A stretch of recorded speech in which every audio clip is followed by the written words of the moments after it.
Hi my dear children, good morning. Today we are going to discuss about the fourth chapter in your basic science textbook, that is through the alimentary canal.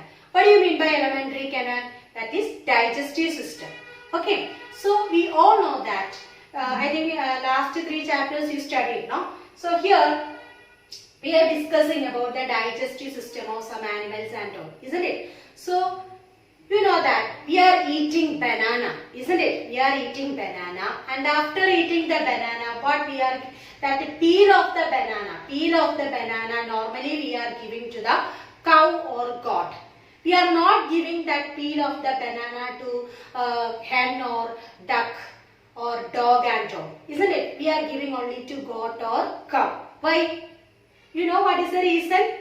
Because in that banana, that peel of that banana or that peel of the plantain, a cellulose is present.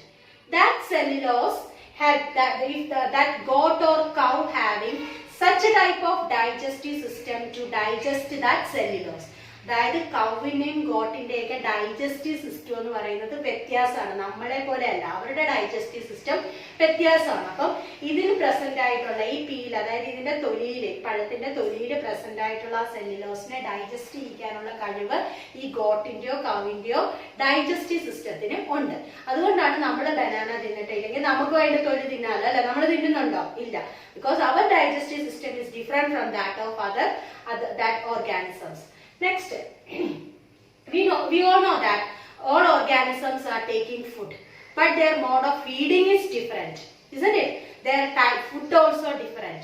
അല്ലെ? എല്ലാ ഓർഗാനിസംസും food കഴിക്കുന്നുണ്ട്, പക്ഷെ അത് കഴിക്കുന്ന ഫുഡും അതുപോലെ തന്നെ അതിന്റെ കഴിക്കുന്ന രീതിയും ഒക്കെ വ്യത്യാസമാണ്, അല്ലെ?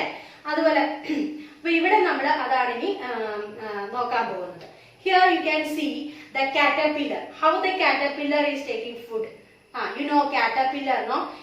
അത് caterpillar ഉള്ള ലീഫിലൊക്കെ അതിന്റെ ഫുഡ് എന്താണ്? കാറ്റർപില്ലറിന്റെ ഫുഡ് എന്ന് പറയുന്നത് ലീഫാണ്. അപ്പൊ ഈ കാറ്റർപില്ലർ ഉള്ള ചെടിയിലൊക്കെ നമുക്ക് കാണാം അതിന്റെ ലീഫിന് കുറെ ഹോൾസ് കാണും, അല്ലെ?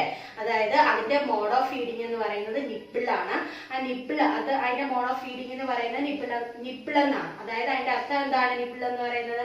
അതായത് ടു ഈറ്റ് ഓർ ചൂ സ്മോൾ ബൈറ്റ്, പതുക്കെയാണ് അത് കരണ്ട് തിന്നുന്നത്, അല്ലെ? അത് ഒരുമിച്ച് അങ്ങ് തിന്നുവാണോ? അല്ല, കുറേശ്ശെയാണ് അത് തിന്നുന്നത്. അപ്പൊ ആ ഇലയിലൊക്കെ, ഈ കാറ്റർപില്ലർ ഉള്ള ഇലയിലൊക്കെ, അല്ലെങ്കിൽ ആ ചെടിയുടെ ഇലയിലൊക്കെ നമുക്ക് ഇങ്ങനെ ഊട്ട കാണാം, ഹോൾസ് കാണാം. അതായത് അത് കഴിക്കുന്നതാണ് ലീഫ്. അപ്പൊ കാറ്റർപില്ലർ ദ ഫുഡ് ഈസ് എന്താണ്? കാറ്റർപില്ലറിന്റെ ഫുഡ് എന്താണ്? Caterpillar the food is leaf. പിന്നെയോ അതിന്റെ മോഡ് ഓഫ് ഫീഡിങ് എന്ന് പറയുന്നത് എന്താണ്? നിപ്പിൾസ് ആണ്, അല്ലെ? നിപ്പിൾസ് ഉപയോഗിച്ചാണ് ഇത് മോഡ് ഓഫ് ഫീഡിങ്. ഇനി ഇതോ അതിന്റെ ഫുഡ്, ഇതോ ഓർഗാനിസം, അല്ലെ? അതുപോലെ തന്നെ നിങ്ങൾ കണ്ടിട്ടുണ്ടാവും സ്നേക്ക്, അല്ലെ? സ്നേക്ക് എന്ന് പറയുന്നതിന്റെ ഫുഡ് എന്തായിരിക്കും? റാറ്റിനെയൊക്കെ തിന്നും, അല്ലെ? അപ്പൊ അതിന്റെ മോഡ് ഓഫ് ഫീഡിങ് എന്താണ്? സ്വാളോയിങ് ആണ്. അത് ഇറക്കുകയാണ് ചെയ്യുന്നത്, വിഴുങ്ങുകയാണ് ചെയ്യുന്നത്, അല്ലെ? അത് വിഴുങ്ങുകയാണ് ചെയ്യുന്നത്, അല്ലെ? അത് കടിച്ചു തിന്നാണോ? അല്ല, അതങ്ങ് വിഴുങ്ങുകയാണ് ചെയ്യുന്നത്. അതുപോലെ തന്നെ ബീസ് നിങ്ങൾക്കറിയാം, അല്ലെ? തേനീച്ച. അതെങ്ങനെയാണ്? അതിന്റെ ഫുഡ് എന്ന് പറയുന്നത് നെക്ടർ ആണ്, അല്ലെ? തേന്. അതെങ്ങനെയാണ് അത് കഴിക്കുന്നത്? സക്ക് ചെയ്തെടുക്കുകയാണ്, സക്കി. അപ്പൊ ഇതുപോലെ ഡിഫറെന്റ് ഓർഗാനിസത്തിന് അതിന്റെ മോഡ് ഓഫ് ഫീഡിങ് എന്ന് പറയുന്നത് ഡിഫറെന്റ് ആയിരിക്കും, അല്ലെ? അപ്പം ഇത് നമ്മൾ പഠിച്ചു, അല്ലെ? Different organisms, their mode of feeding is different in different organisms, isn't it? Next we are going to study about nutrition. What do you mean by nutrition? The process of intake and utilization of food by the organisms. എന്താണ് nutrition എന്ന് പറയുന്നത്? Process of intake of food, ഫുഡിനെ എടുക്കുക, intake of food, and utilise the food, അല്ല? ആ ഫുഡിനെ എന്ത് ചെയ്യുക? യൂട്ടിലൈസ് ചെയ്യുക അതിന്റെ ഗ്രോത്തിന് വേണ്ടിയിട്ട്. ആ ഒരു പ്രോസസ്സിനെയാണ് നമ്മൾ എന്ത് പറയുന്നത്? ന്യൂട്രീഷൻ എന്ന് പറയുന്നത്. Depending upon the mode of nutrition. അതിന് മുമ്പായിട്ട് നമുക്ക് ഓക്കെ, ഇത് നമുക്ക് പറഞ്ഞിട്ട് അതിലേക്ക് പോകാം. Depending upon the mode of nutrition, it is divided into two, that is autotrophs and heterotrophs. Autotrophs. First we want to discuss about autotrophs.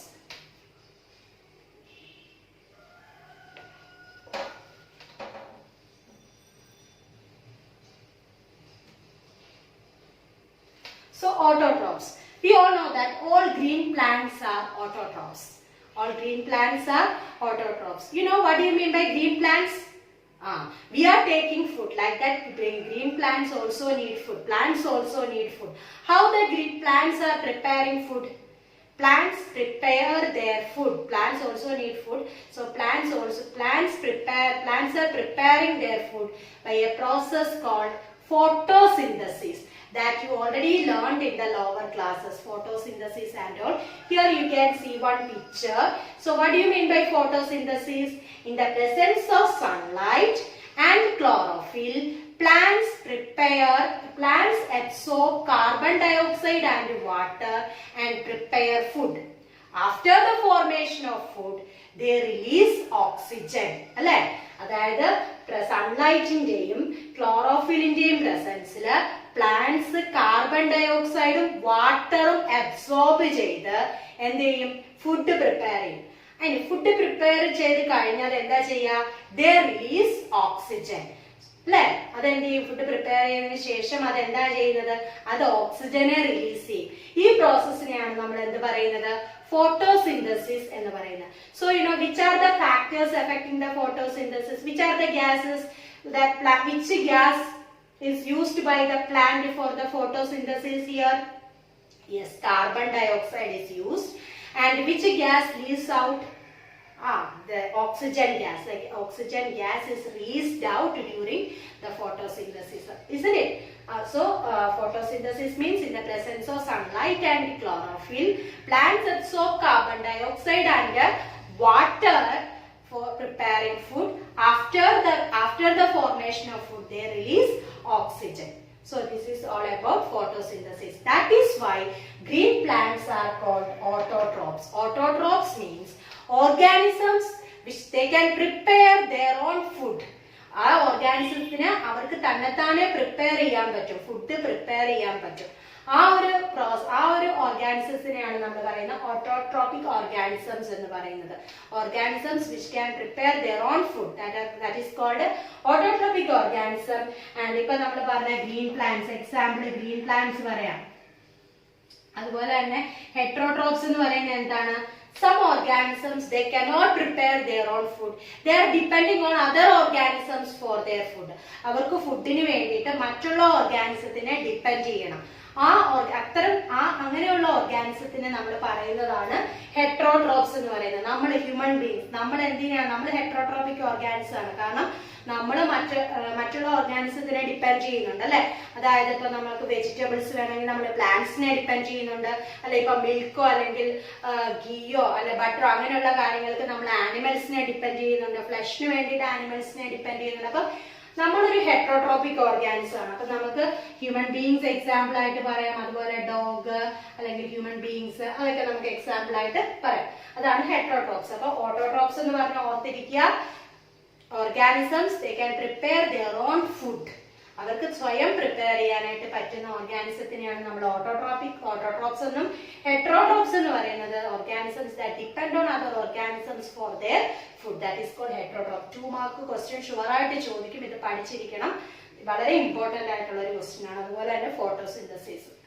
അപ്പൊ നമ്മൾ ഇനി അടുത്തത് പറയാൻ പോകുന്നത് depending upon the mode of nutrition is again classified. The mode of nutrition, depending upon the mode of nutrition. Did you heard about parasites? Did you heard about parasites?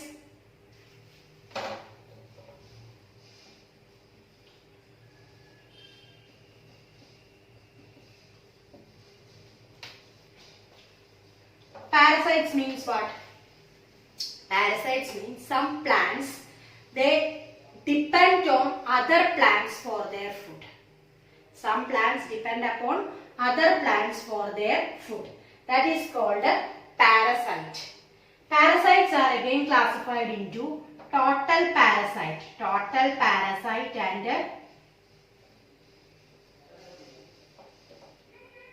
partial parasite. Total parasite and partial parasite. What do you mean by total parasite? Some plants which completely depend on other plants for the food. That is called a total parasite. Total, from the name itself we can understand. Example, Cuscuta. Cuscuta എന്ന് പറയുന്ന ഒരു plant, അതൊരു total parasite ആണ്. അത് അതിന്റെ host plant. Host plant എന്ന് പറഞ്ഞാൽ എന്താണെന്ന് അറിയാമോ? അത് ജീവിക്കുന്ന പ്ലാന്റ്, അത് ഡിപ്പെൻഡ് ചെയ്യുന്ന, അത് ഏത് പ്ലാന്റിനെയാണോ ഡിപ്പെൻഡ് ചെയ്യുന്നത് ആ പ്ലാന്റിനെ നമ്മൾ ഹോസ്റ്റ് പ്ലാന്റ് എന്ന് പറയുന്നത്. അതായത് ഈ കസ്ക്യൂട്ട എന്ന് പറയുന്നത് ഫുഡിനും വാട്ടറിനും മിനറൽസിനും എല്ലാത്തിനും വേണ്ടിയിട്ട് അവരെന്ത് ചെയ്യുന്നു, അവരുടെ ഹോസ്റ്റ് പ്ലാന്റിനെ ഡിപ്പെൻഡ് ചെയ്യുന്നു അല്ലെ. അതിനെയാണ് നമ്മൾ എന്ത് പറയുന്നത്, ടോട്ടൽ പാരസൈറ്റ് എന്ന് പറയുന്നത്. അതേസമയം partial parasite, from the name partial, partial എന്ന് പറഞ്ഞാൽ ഹാഫ് ആയിട്ട് ഡിപ്പെൻഡ് ചെയ്യുന്നു. ഹാഫ്, പാർഷ്യൽ എന്ന് പറഞ്ഞാൽ ഹാഫ്. പാർഷ്യൽ പാരസൈറ്റ് എന്ന് പറഞ്ഞാൽ എന്താണ്, some plants partially depend on other plants for their food. Partial ആയിട്ട് ഡിപ്പെൻഡ് ചെയ്യുന്നത്, അതായത് അവർക്ക് വാട്ടറിനും മിനറൽസിനും വേണ്ടി മാത്രം അവർ മറ്റുള്ള പ്ലാന്റ്സിനെ ഡിപ്പെൻഡ് ചെയ്യുന്നു. അതിനെയാണ് നമ്മൾ പറയുന്നത് പാർഷ്യൽ പാരസൈറ്റ്. എക്സാമ്പിൾ നമുക്ക് പറയാം, സാൻഡൽവുഡ് ട്രീ. ചന്ദനമരം എന്ന് കേട്ടിട്ടില്ലേ? സാൻഡൽവുഡ് ട്രീ, അതായത് ചന്ദനമരം. അതുപോലെ തന്നെ ലൊറാന്തസ് എന്ന് പറഞ്ഞൊരു ചെടി, ലൊറാന്തസ് എന്ന് പറഞ്ഞൊരു പ്ലാന്റ് ഉണ്ട്. അതായത് ഈ മാവേലൊക്കെ നിങ്ങൾക്ക് കാണാം വേറൊരു ഇത് പ്ലാന്റ് ഇങ്ങനെ കയറി വളരുന്നത് അല്ലെ. അതായത് എന്താണ് പറയുന്നത്, മൂടില്ലാത്താളി അല്ലെ, ഇത് ഇത്തിൽക്കണ്ണി എന്ന് പറയും, ഇത്തിൽക്കണ്ണി അല്ലെ. കസ്ക്യൂട്ട എന്ന് പറയുന്നത് മൂടില്ലാത്താളി കേട്ടോ, അതിന്റെ മലയാളം മൂടില്ലാത്താളി എന്നൊക്കെയാണ് പറയുന്നത്. ലൊറാന്തസ് എന്ന് പറഞ്ഞാൽ എന്താണ്, ഇത്തിൽക്കണ്ണി എന്ന് പറയും. നിങ്ങൾക്ക് അറിയോന്നറിയില്ല, അതിന്റെ മലയാളം അതാണ് കേട്ടോ. അപ്പം ഇത് വേറൊരു മാവിന്റെ മുകളിൽ ഇങ്ങനെ വളരുന്നതാണ്. അതായത് അതെന്താണ്, അത് പാർഷ്യലി പാരസൈറ്റ് ആണ്. അത് ഇപ്പൊ മാവയിലാണ് വളരുന്നതെങ്കിൽ അത് അതിന്റെ കംപ്ലീറ്റ് വാട്ടറിനെയും മിനറൽസിനെയും ഈ ലൊറാന്തസ് അങ്ങ് അബ്സോർബ് ചെയ്യും. അപ്പൊ എന്താ സംഭവിക്കുന്നത്, അതിന്റെ ബ്രാഞ്ചസ് അങ്ങ് ഡ്രൈ ആയിട്ട് അത് ഉണങ്ങിപ്പോകും. ഈ ലൊറാന്തസ് ഒക്കെ കയറി കഴിഞ്ഞാൽ പിന്നെ മാവ് ഒരിക്കലും നന്നായി വളരില്ല, അത് നശിച്ചു പോകും. എന്തുകൊണ്ടാണ് അത് ഡിസ്ട്രോയ് ആയി പോകുന്നത്? Because it absorb water and minerals from that plant. ആ ഹോസ്റ്റ് പ്ലാന്റിൽ നിന്ന് അതിങ്ങനെ വാട്ടർ മിനറൽസ് അബ്സോർബ് ചെയ്യും. അപ്പൊ അതുകൊണ്ട് അതിന്റെ ബ്രാഞ്ചസ് ഒക്കെ ഡ്രൈ ആയി പോകും. അതുപോലെ തന്നെ സാൻഡൽവുഡിന് വേറൊരു പ്രത്യേകതയുണ്ട്, അതിന്റെ ഇനിഷ്യൽ സ്റ്റേജസ് ഓഫ് ഗ്രോത്തിൽ മാത്രമാണ് അത് വാട്ടറിനെ മിനറൽസിനെ അടുത്തുള്ള പ്ലാന്റ്സിൽ നിന്ന് അബ്സോർബ് ചെയ്യുന്നത്. കാരണം സാൻഡൽവുഡിന് ഫുഡിന് വേണ്ടിയിട്ട് മറ്റുള്ള പ്ലാന്റ്സിനെ ഡിപ്പെൻഡ് ചെയ്യേണ്ട. കാരണം സാൻഡൽവുഡ് എന്താണ്, അതിന്റെ ഗ്രീൻ ലീവ്സ് ഉണ്ട്. അപ്പം അത് ഫുഡ് അത് തന്നെ പ്രിപ്പയർ ചെയ്യും. ദേ prepare their own food, but for water they depend on water and minerals, they depend on other nearby plants. മനസ്സിലായോ? അപ്പം അതുകൊണ്ടാണ് അതിനെ പാർഷ്യൽ പാരസൈറ്റ് എന്ന് പറയുന്നത്. ടോട്ടൽ പാരസൈറ്റ് എന്ന് പറഞ്ഞാൽ ഫുഡ്, മിനറൽസ്, വാട്ടർ എല്ലാത്തിനും അവർ മറ്റുള്ള ഹോസ്റ്റ് പ്ലാന്റിനെ ഡിപ്പെൻഡ് ചെയ്യുന്നു. അതാണ് ടോട്ടൽ പാരസൈറ്റ് എന്ന് പറയുന്നത്. പിന്നെ വേറൊന്നും കൂടി ഉണ്ട്, സാപ്രോഫൈറ്റിക് പ്ലാന്റ്സ്. സാപ്രോഫൈറ്റിക് പ്ലാന്റ്സ് എന്ന് പറയുമ്പോൾ ഡെഡ് ആൻഡ് ഡീക്കേഡ് സബ്സ്റ്റൻസിൽ വളരുന്ന പ്ലാന്റ്സിനെയാണ് നമ്മൾ എന്ത് പറയുന്നത്, സാപ്രോഫൈറ്റിക് പ്ലാന്റ്സ് എന്ന് പറയുന്നത്. ഈ മഷ്റൂം, ഈസ്റ്റ് ഒക്കെ എന്ന് പറയുന്നത് സാപ്രോഫൈറ്റിക് പ്ലാന്റ്സിന് എക്സാമ്പിൾ ആണ്. അതായത് ചീഞ്ഞ അഴുകിയ സ്ഥലങ്ങളിൽ, അങ്ങനെയുള്ള സ്ഥലത്ത് ഉണ്ടാകുന്നതാണ്. നിങ്ങൾക്കറിയാം ഈ സാപ്രോഫൈറ്റിക് പ്ലാന്റ്സ് എന്ന് പറയുന്നത്, അതായത് ഈ മഴക്കാലമൊക്കെ കഴിഞ്ഞ് കഴിയുമ്പോൾ നിങ്ങൾക്കറിയാം മഷ്റൂം വരുന്നത് അല്ലെ. അപ്പൊ അത് ആ ചീഞ്ഞ് കിടക്കുന്ന ഒരു ഏരിയയിലാണ് അത് വളരുന്നത് അല്ലെ. അപ്പൊ ഈ അങ്ങനെയുള്ള ഏരിയയിൽ വളരുന്ന ഓർഗാനിസത്തിനെ നമ്മൾ എന്താ പറയുന്നത്, saprophytic plants. Saprophytic plants, the organisms that lives in dead and decayed substance, that is called a saprophytic plant. So parasites means some plants depend on other plants for their food, that is called a parasite. And these parasites are divided into two, total parasites and a partial parasite. Total parasite means some plants depend totally on the host plant for the food. That is called a total parasite. Example, Cuscuta. So they depend totally on the host plant for their food, water, minerals and also we call it as total parasite. And partial parasite means some plants depend only for water and minerals. They are partially depending on the host plant. That is called a partial parasite. I told you sandalwood, during the initial stages of their growth, they absorb water and minerals from the nearby trees. And Loranthus is also an example for partial parasite. It absorbs water and minerals from the host plant. So this is all about a partial parasite. And saprophytic plants also I told you. Saprophytic plants means in your textbook one example is given, that is monotropa is given. Monotropa is also an example of saprophytic plants. Mushroom, monotropa and all examples of saprophytic plants. Their plants, they grow in dead and decayed substance. So study, all of you please go through the video and study. Okay, thank you.